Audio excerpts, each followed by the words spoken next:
Dhallywood superstar Shakib খানের shooting মানে ভক্তদের উপচে পড়া ভিড়। প্রিয় তারকাকে এক নজর দেখতে দূর দূরান্ত থেকে ছুটে আসেন অনুরাগীরা। অনেক সময় সেই মুহূর্তগুলো ক্যামেরায় বন্দি করে সামাজিক যোগাযোগ মাধ্যমে ছড়িয়েও দেন তারা। তবে আসন্ন ঈদুল আজহায় মুক্তির অপেক্ষায় থাকা রকস্টার সিনেমায় শুটিংয়ের দৃশ্য বারবার ফাঁস হওয়ায় চরম বিরক্তি ও চাপে রয়েছেন সংশ্লিষ্টরা।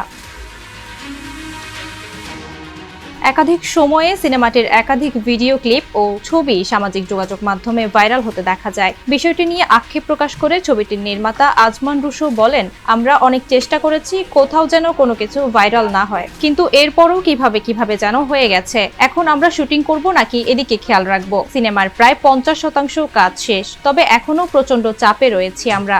এখন আমরা আমাদের জায়গা থেকে খুব কনফিডেন্সিয়ালি চেষ্টা করছি যেন আগামীতে এমন কোনো ঘটনা না ঘটে। মিমি মাজুমদার, নিরপেক্ষ।